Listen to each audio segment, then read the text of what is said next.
Olá a todos, bem-vindo mais no nosso programa de extensão aqui da Universidade Federal, o Turquest. Nós estamos aqui hoje com a Maria Tereza Moraes Pinheiro, é isso, né? Conhecida como nossa querida Teca, e assim podemos chamar, né? E nós vamos falar com a Tereza porque o assunto de hoje é muito interessante. Eu vejo como desafio, não sei como que você encarou isso daí, mas como surgiu a ideia de fazer o Caminho de Santiago?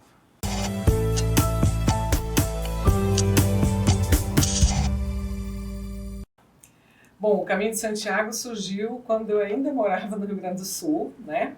Que eu comecei a ler os livros do Paulo Coelho e fiquei encantada, né? Com aquela magia toda. Eu imaginava o caminho por muitos anos. E depois, né? Vem a vida, filhos, casamento. A gente vai deixando os nossos projetos pessoais de lado.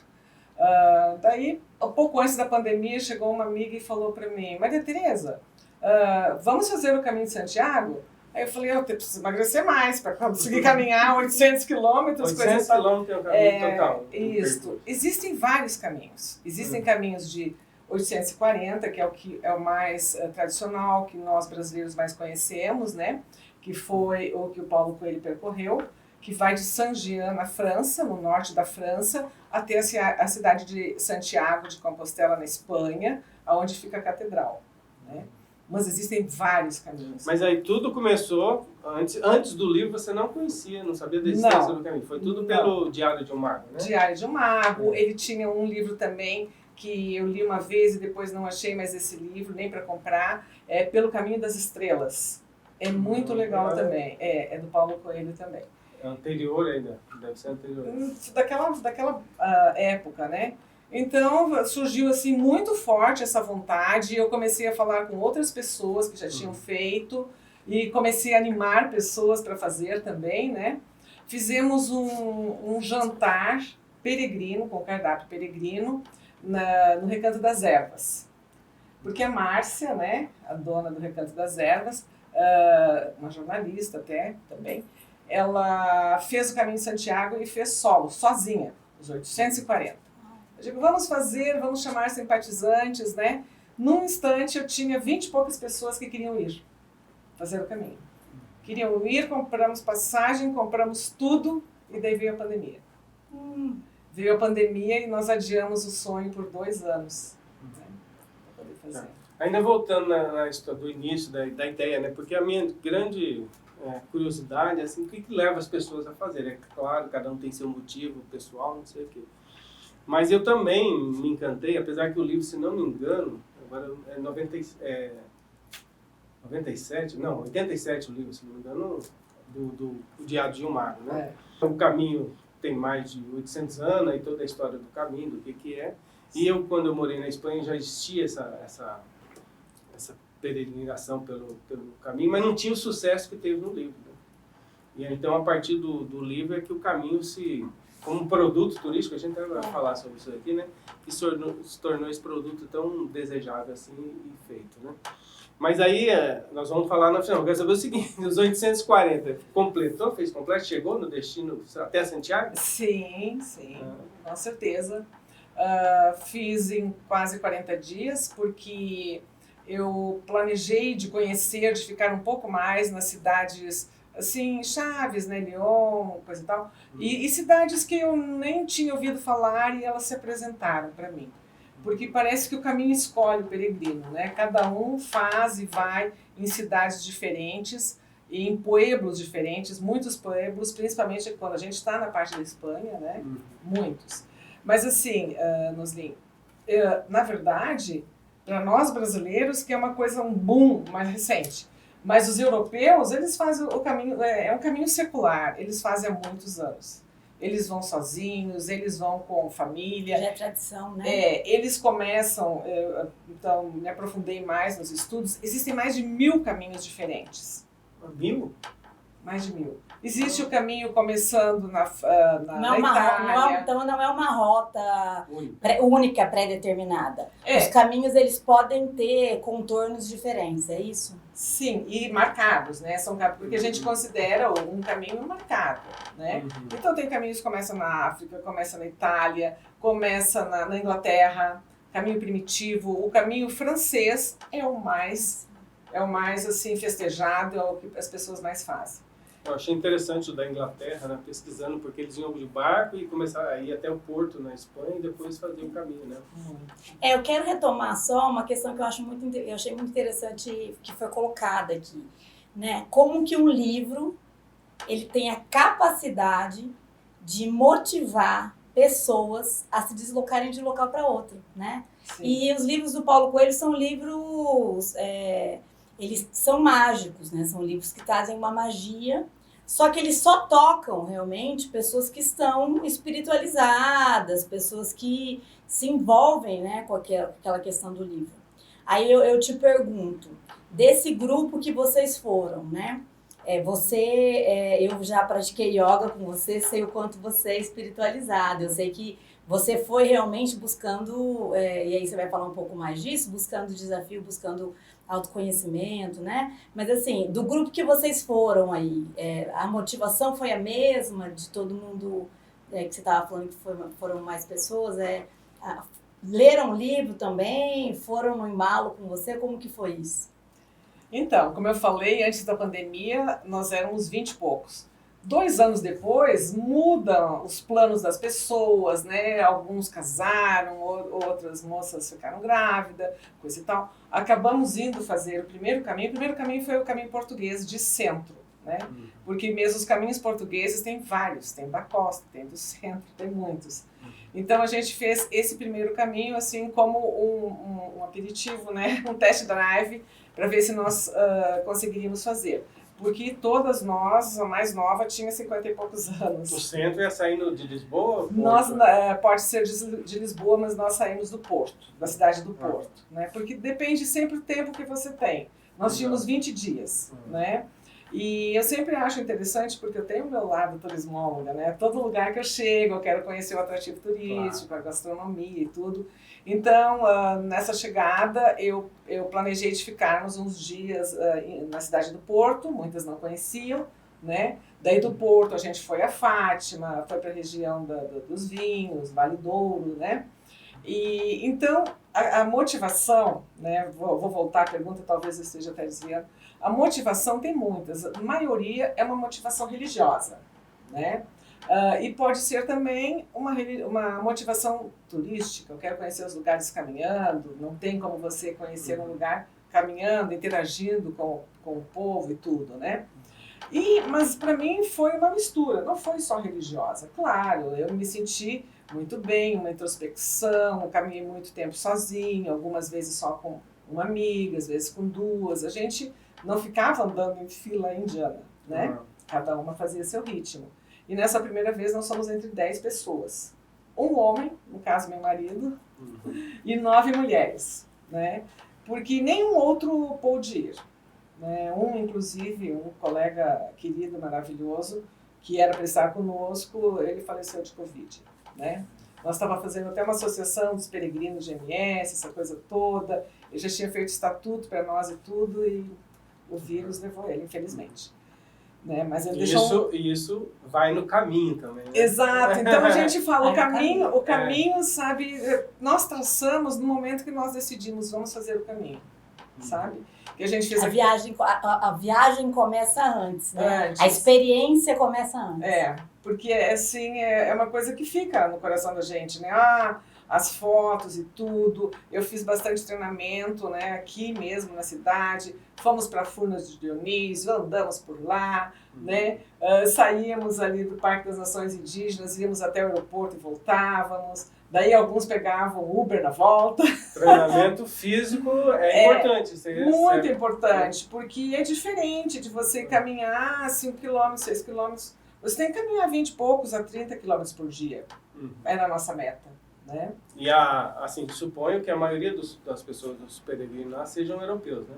Sim. E eles têm um ritmo de caminhada que a gente não consegue acompanhar. Maravilhoso, e independente da idade, eles têm assim uma genética privilegiada nesse sentido, né?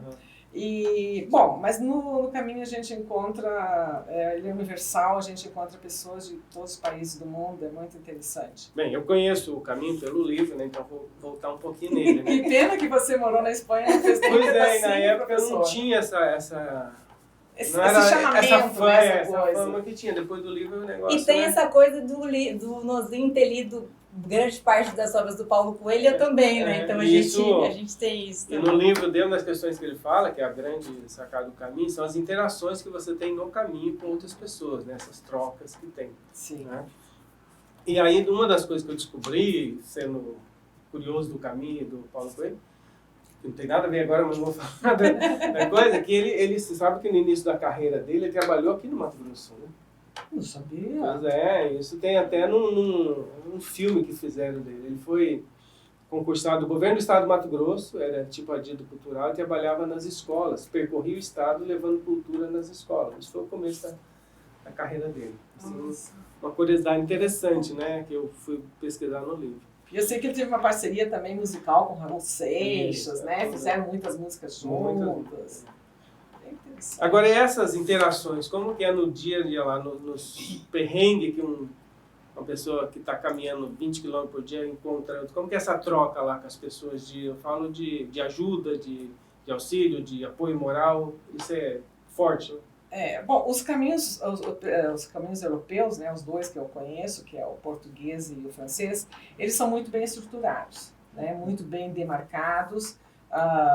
Raras as vezes, posso dizer, um episódio no segundo caminho que eu e minha colega nos sentimos perdidas, né, não achávamos a marcação, a sinalização, não achávamos, e começou a dar um certo desespero porque nós já estávamos caminhando muito tempo. E nem visualizávamos a cidade que a gente ia ficar, né? Porque até a gente brincava, né? A gente subia e descia uma montanha por dia. Era isso, era muita montanha, era subida, era descida, era subida, era descida. Então, muitas vezes você via longe, assim, né? Um lugarejo, é lá que nós vamos, né? Parece tão pertinho, mas... Então, é muito, muito estruturado, é bem legal. Telefone, sabe, para se você, por exemplo, está fazendo sozinha. Muitas mulheres fazem sozinhas. Eu acho, assim, que é sempre legal você ter alguém por perto. Porque torce um pé, né, alguma coisa parecida, dá um mal-estar, e você não ter ninguém por perto, é complicado. Mas as caminhadas, às vezes, prolongavam para o início da noite ou não? Não, porque nós fazíamos um planejamento, quanto que nós vamos andar hoje, sabe? Então, no nosso primeiro caminho, como nós tínhamos uma figura masculina junto, né, bem forte, então nós saímos, assim, estava escuro ainda, usávamos as lanternas, coisa e tal, e saíamos. Quando o dia clareava, a gente tinha andado uma boa quilometragem. Agora que eu fui sozinha com minha amiga, porque fomos entre 6, mas 4 tiveram um ritmo e nós 2 tínhamos outro. Então nós saímos com um dia claro. Né? Quantos quilômetros nós vamos conseguir fazer? Era planejado. Né? Porque senão você se encontrar no escuro, porque você sai da cidadezinha do pueblo, são tudo cidades muito minúsculas, são poucas que são maiorzinhas, né? Então você sai e você já entra numa mata, e aquilo é uma escuridão total. Então não tem condição de você andar à noite. Outra coisa que às vezes eu tinha um pouco de receio era a questão assim, de pegar uma tempestade, coisa e tal. Então a gente cuidou muito nesse sentido. Tá, vai chover demais, vamos esperar um pouquinho. Previsão do tempo. Mas, assim, na verdade, teve interações nas trilhas com outros peregrinos e nos povoados com os moradores, né? Houve essa troca, houve essas interações. Como foram? Bom, vamos falar de Santiago, o caminho francês. O caminho francês está muito pouquinho na França, a gente já entra na Espanha.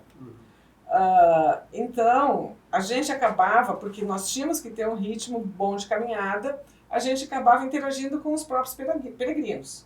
Ou então, paramos agora, vamos almoçar.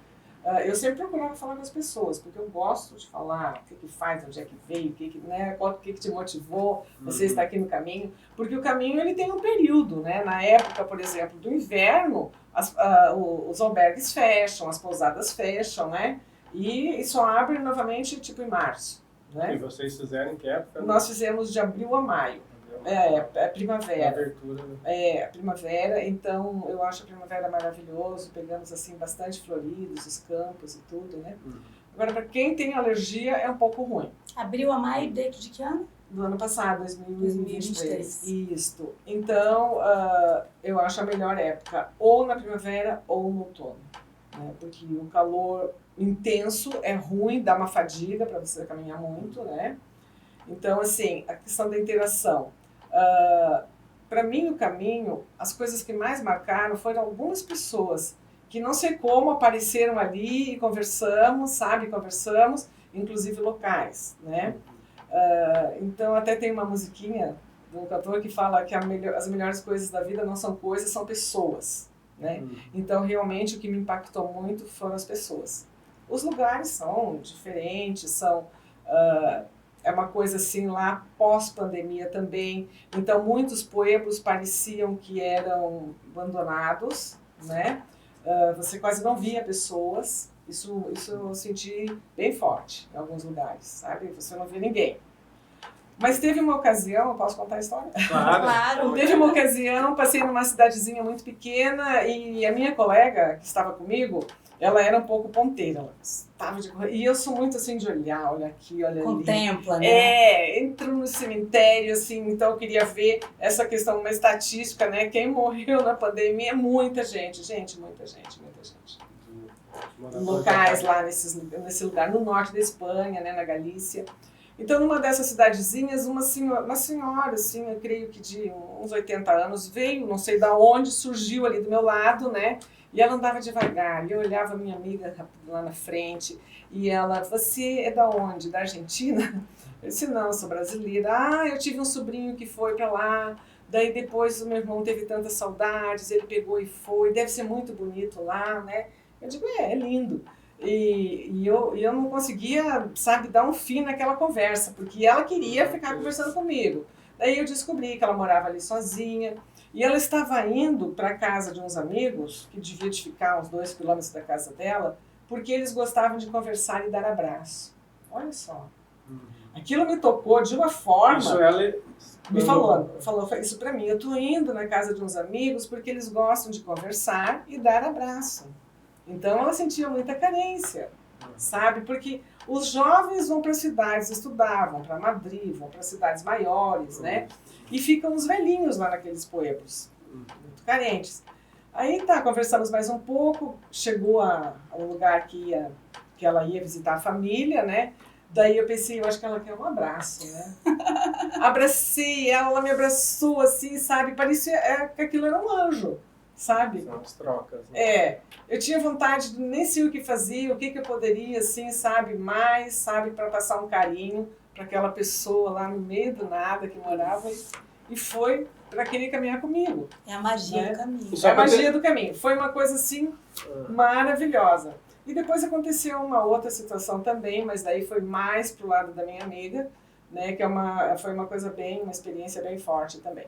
Mas enfim, então, nos caminhos também nós encontramos assim pessoas que foram lá para investir, né, fizeram pousadas, pequenos albergues, e eu gostava de escutar a história deles. E também uma coisa que me impactou muito foi nos hotéis, nas pousadas, nos albergues, a pouca quantidade de pessoas trabalhando. E o volume de pessoas que eles recebiam, muito grande. Né? Então, a gente vai falar disso, da questão do turismo em si, em cima desse caminho, a gente tem esse olhar, turística, né? Você tem vontade de dizer por que você não faz assim, por que você não faz essa... Uma coisa que você falou que uma outra realidade. É importante esclarecer quando você fala dos pueblos, né? O pessoal aqui no Brasil tem uma ideia, né? Nós estamos falando de pueblos na Espanha que é tipo menor do que qualquer município do Mato Grosso do Sul, né? Estamos falando que não deve ser 4, 5 famílias. Exatamente. É esse sentido que a gente fala. Alguns são casas bem de pedra ainda na época, né? Então é bem uma questão isolada. Teca, no dia a dia, vamos supor, meta 20 km por dia, mais ou menos vocês colocaram, não? 20 era assim o mínimo, mas, né, porque... Aí, e esses pontos, por exemplo, você fala de alimentação e de hospedagem, porque a gente vê muito a questão dos paradores, não sei como é que eles chamam exatamente, os albergues, né? Uhum. Isso tudo é comercial, né? Se paga ou tem algum incentivo, ajuda de gratuidade, a gente vê assim ou não? O município acolhe e ajuda o peregrino, como é que funciona isso? O município ajuda, mas assim, a pessoa que está cuidando, tem os albergues das igrejas, tem os albergues municipais, mas você se sente assim, quase que na obrigação, poxa, eu tenho que ajudar, sabe? Porque tem pessoas que têm que trabalhar lá. Tem pessoas do Brasil que saem para trabalhar voluntários, sabe? Sem ganhar nada. Paga sua passagem, fica lá a temporada toda, eu acho muito interessante. Mas o pagamento é voluntário, você está dizendo que ou não? Não, sim, assim, o peregrino é voluntário. Alguns são voluntários. Alguns são voluntários. Mas esses voluntários, o que acontece? Você não pode fazer reserva, é por ordem de chegada. Tá? Então as pessoas saem desesperadamente caminhando, quase que correndo, para chegar lá e ter lugar. Né? E como eu queria viver o caminho, eu queria observar o caminho, eu queria falar com as pessoas, eu optei por ficar em lugares que eu pagava. Tem outros lugares. Sim, eu ia reservando 2, 3 dias na frente, né? Eu pagava para que, poxa, eu não quero sair no escuro para começar. Se vier um temporal, vou esperar ele passar. E daí eu continuo. Se eu estou no caminho e está chovendo, eu vou caminhar. Mas se é uma coisa assim muito, muito feia, coisa e tal, eu vou esperar um pouco, né? Enfim, então existe esse lado, o voluntário é muito pouco, assim, de você dar o que você quer, no pós-pandemia. Antes da pandemia era mais, pós-pandemia praticamente não existe, né? Então você não vai dar tipo só 5 euros, sabe? Pensa em dar tipo 15 euros, né? Isso também é com alimentação, por exemplo? Alguns têm assim o café ou então uma sopa no jantar, né? Gratuito, outros não, Mas também existe hostels maravilhosos. É isso que eu ia te perguntar. Eu experimentei todos os tipos de acomodação, né? Porque eu sou uma turismóloga, curiosa, né? E eu, assim, pretendo dar mentorias para pessoas que pretendem fazer os caminhos, né? Já dei para um casal, eles amaram, e era um casal, assim, atleta, e gostaram, né? Então, porque você também se realiza na realização de outros sonhos, né? Para mim. Eu ia perguntar para você essa questão, a qualidade, né, dos serviços prestados, né? Nessas paradas, nesses pontos aí de parada. Se você tinha opção de ficar numa hospedagem mais simples, e aí falando de produto mesmo do pago, né? Mais simples ou um pouco mais luxuosa. Se você tinha a opção de se alimentar melhor ou de uma forma mais simples, né? Se existiam opções, produtos, né? Diferenciados ou as opções eram opções ainda restritas, né? De forma básica. Aí depende também do lugar, provavelmente. Exatamente. Porque a maior parte do tempo nós estamos em cidades pequenininhas, né? E o espanhol, ele tem a siesta, né? Ele dorme assim, a siesta. Então, tipo, logo depois do almoço, daí até 4, 5 horas da tarde, né? Daí abre de novo mais um pouco. Então, normalmente a gente pegava, às vezes, a chegada na cidade com o estatuto fechado, né? Mas, enfim, a opção é grande, né? Desde da coisa mais simples, de você comprar numa mercearia uma coisa, até restaurantes com a culinária local. Sabe, tem muito polvo lá, maravilhoso, frutos do mar, essa coisa, se come muito bem, né? Agora, comparando, por exemplo, os caminhos portugueses e os caminhos espanhóis, a culinária portuguesa é mais rica. Oferecida, né, no caminho. Agora, sim, em termos de estrutura do turismo, né? Você que tem o agente de viagem no sangue aí, que está se preparando para isso, como é a preparação, assim, na questão do antes da viagem, depois? Como que você fez isso? Você contactou, foi alguma agência de viagem, operadora específica, alguma consultoria da Espanha ou não? Você que foi o agente de toda essa operação? Eu fui porque antes de fazer, eu busquei o conhecimento. Né? Fui na Associação dos Peregrinos de Santiago em São Paulo, sabe? Busquei mapas, tudo. Conversei com as pessoas daqui que já tinham feito. Entrei em um monte de blogs, de instas e tudo, e fui planejando. Então, a primeira coisa que eu acho que todo mundo teria que ver é a sua questão da sua saúde, né? A saúde é fundamental.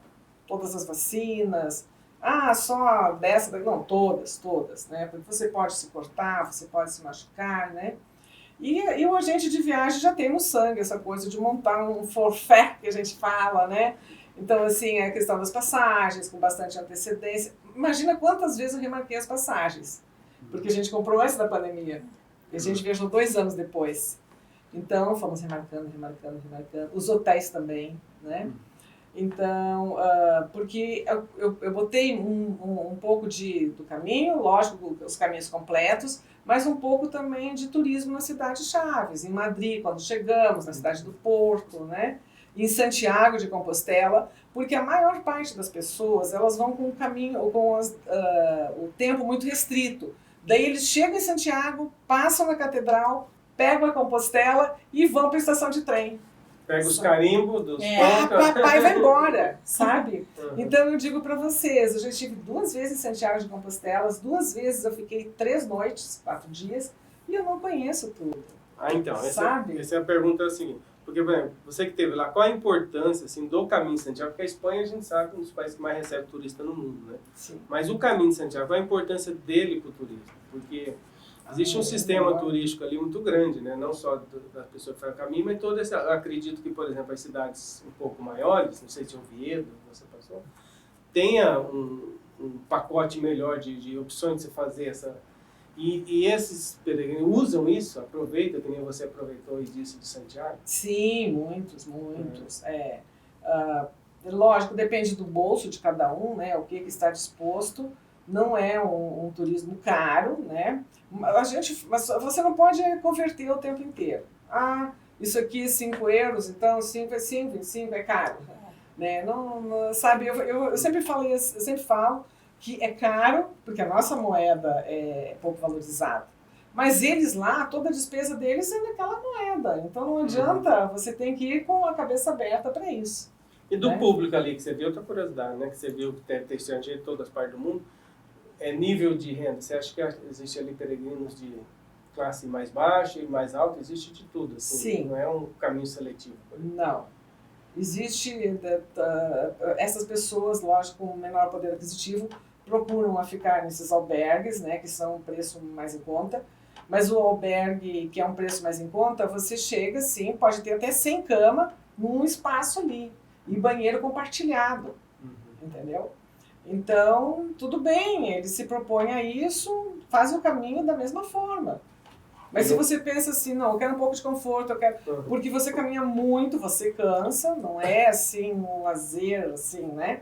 Claro que a gente procura fazer a beleza do caminho, tirar uma foto lá no rio, com umas pessoas locais, essa coisa toda, mas a gente cansa. Então, para mim era fundamental chegar e ter um lugar que eu pudesse abrir a minha mochila tranquila, né? Amanhã o que eu vou pôr, dormir tranquilamente, né? Teve ocasiões que eu tive que optar por albergue, porque era só aquilo que tinha naquele lugar. Assim, mas em termos de custo, assim, 20 dias no caminho, a pessoa pode gastar de 100 euros até 1.000, né? Tem essa possibilidade. A pessoa não deve nem gastar nada no caminho, em 20 dias só. Tem gente que dorme em barraca, leva a barraca nas costas, entendeu? Dorme lá na beira do rio, sem luz, sem nada, né? E para ela a experiência é maravilhosa, como é para quem está ficando em albergue pago, comendo comida de restaurante. Sim. Porque na expectativa dela, no planejamento dela, era aquilo que ela queria. Então, assim, pra gente ver como é interessante a experiência, né? Numa mesma localidade para cada um, como se coloca. E aí, uma pergunta até... Algum momento você pensou em desistir? Não. Uma pergunta até que a gente faz preocupada aqui, né, de ser ofensiva, mas assim, como a gente tem intimidade, a gente pode pensar, em algum momento você pensou em desistir? Não, nunca. Eu só desistiria se acontecesse um acidente, de eu machucar, coisa e tal, só dessa forma, né? Como eu vi durante os caminhos, sabe, várias pessoas, até jovens, sabe, jovens atletas, sabe, torceram o pé, não sei o quê, porque saíram correndo. Está no terreno de com pedregulho, uma descida de uma montanha, tem que ter mais cuidado, né? Porque eu sabia, eu não sei se um dia eu vou fazer esse mesmo caminho, porque são tantos caminhos que me esperam, né? Tantos. Depois desse tem vários. Né? E nós temos também maravilhosos no Brasil. Né? Então, Você também já fez. já fiz 2 no Brasil.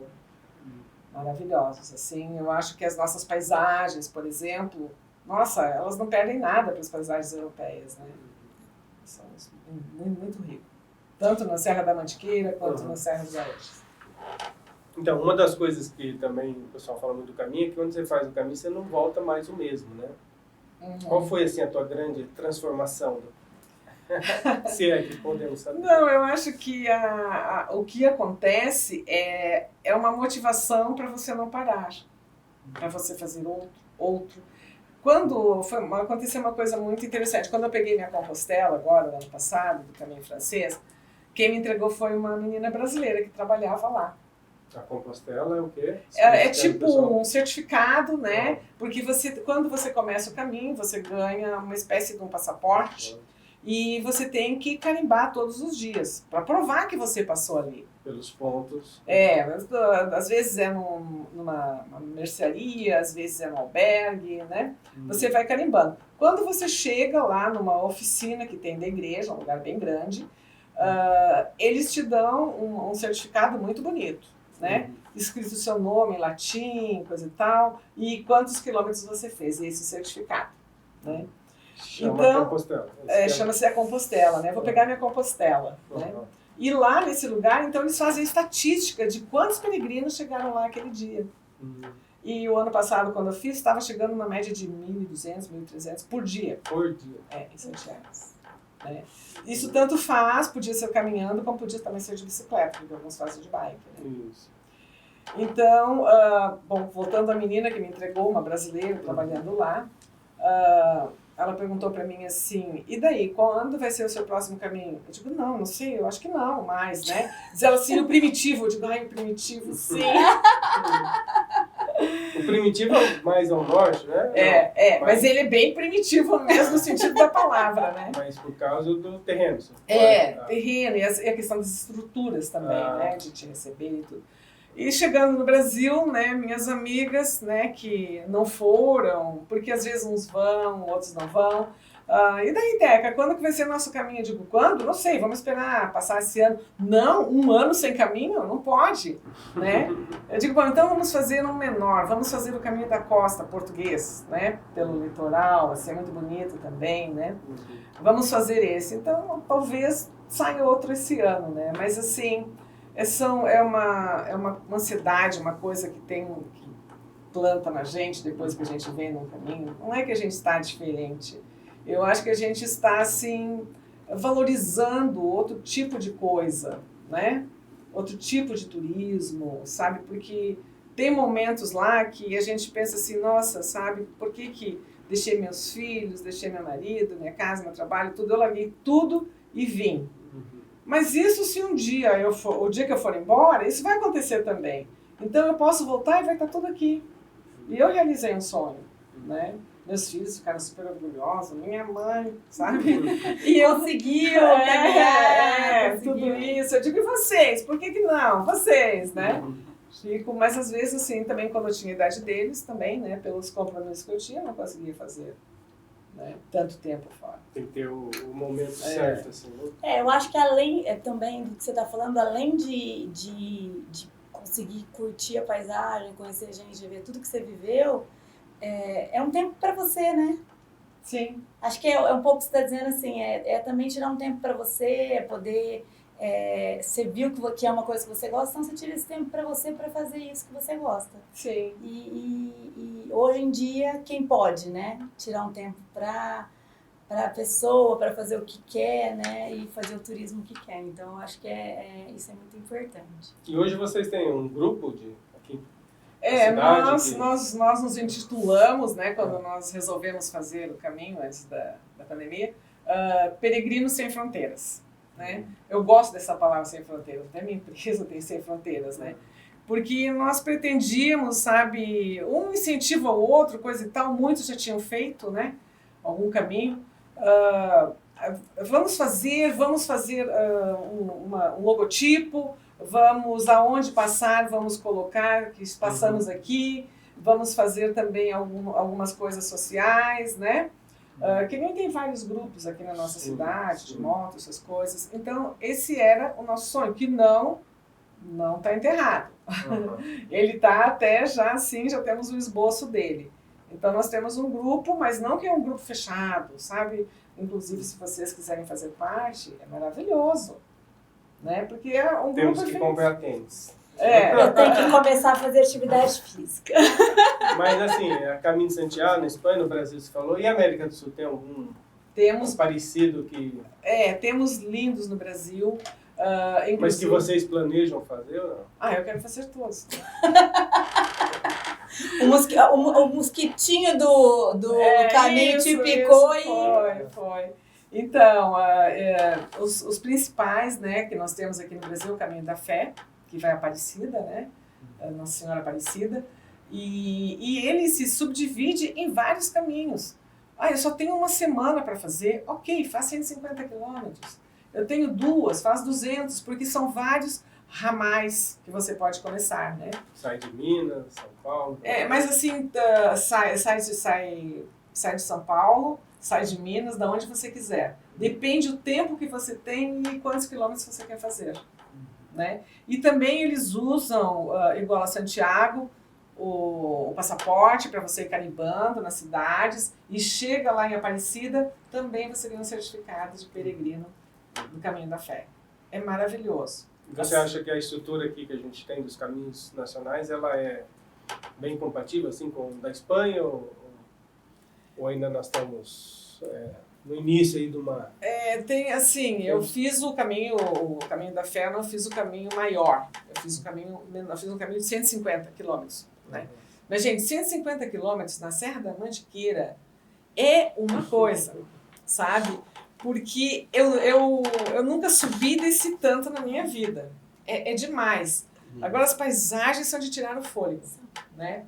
E os equipamentos de turismo, as pousadinhas, essas coisas, estão bem estruturadas, sabe? Dão o café da manhã, dão o jantar, né?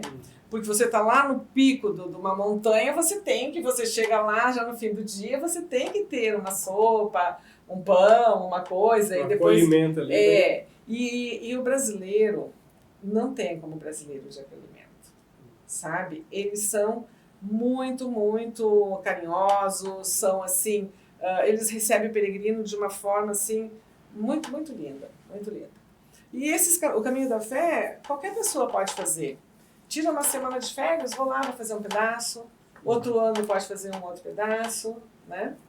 Bem, aqui eu já queria de pronto agradecer a Priscila que está aqui com a gente, a Teca por nos contar tudo isso, mas eu quero fazer uma pergunta. Assim. Eu, professor universitário, a Priscila, minha colega de classe, você já fez esse caminho, trabalha muito com a agência de viagem, me convença eu e a Priscila a fazer o Caminho de Santiago. O que você diria? Olha, eu diria principalmente, né, vocês que conhecem tanto de turismo, é uma experiência única, sabe? Eu já estou no turismo há mais de 30 anos, você sabe, né? Eu já estive em várias partes, conheço muitos países por causa da minha profissão, né? E foi uma experiência única, sabe? Sabe? Eu agradeço a Deus de eu ter feito isso. Não tem, um caminho, é uma coisa assim que é para sempre. Você tem até orgulho de falar, sabe? Eu consegui, né? Porque não sou mais nenhuma adolescente, né? Lógico que os jovens têm muito mais vigor, muito mais energia para fazer um caminho desses, né? Que você enfrenta a natureza, você enfrenta terrenos acidentados e tudo, né? E graças a Deus eu nunca tive nenhum contratempo. Então acho que a gente é guiado pelas estrelas mesmo, né? Até Santiago de Compostela ou até outro que nós nos propomos. E aí eu coloco para finalizar também, coloco um outro desafio para a Teca. Ler o livro do Paulo Coelho de novo. Ele está na cabeceira da minha cama. Ler e aí agora ter suas impressões depois de ter feito o caminho. E depois trazer pra gente essa devolutiva aí do que você, as impressões que você teve, o que mudou na sua leitura aí do Paulo Coelho. Ok. Até pesquisando, fiquei para saber de uma outra curiosidade. Ele chegou até a mudar o nome do livro, né? Ele mudou de O Peregrino, né? Diário Mar Peregrino. e recebeu vários prêmios e tal. O governo da Espanha está totalmente grato a ele. Mas existe hoje muitos livros escritos por peregrinos atuais, eu acho bacana. Também. Sabe, casais, só mulher escreve ou só esposo. E eu gosto de ver também, gente simples, porque o Paulo Coelho ele tem o dom da escrita, né? Então você ter, assim, de alguém que fez e simplesmente um relato, né, é muito bacana. Eu teria vontade de escrever um livro, mas assim, e lá no caminho eu pensava isso, nossa, eu preciso escrever porque depois eu não vou me lembrar mais disso. Eu não vou me lembrar mais tantas cidadezinhas que eu passei, tantos pueblos que eu passei. Mas eu não queria sair daquela magia, sabe? Se eu vou escrever, eu não vou poder olhar, não vou poder viver. Então, talvez, quem sabe, um dia eu faça esse caminho só com esse intuito. Também gosto muito de fotografia, tirei milhares de fotografia no caminho. Então, dá vontade de passar para frente aquela experiência tão rica que é. Obrigado. Passou para frente, me convenceu. E aí deixar aí... Acredito, a Teca, a gente conhece ela há muito tempo, é uma pessoa que sempre está envolvida aí nas atividades com a gente. E já falar para vocês que a Teca é uma pessoa muito aberta e quem tiver vontade, desejo... Quem se sentiu convencido também, né? Se sentiu tocado, procura a Teca. Eu acho que ela é uma pessoa muito aberta, né? Vocês viram que ela quer convencer todo mundo aí, porque a experiência dela foi muito positiva. Então, procura a Teca, sei que ela vai atender todo mundo com muito carinho.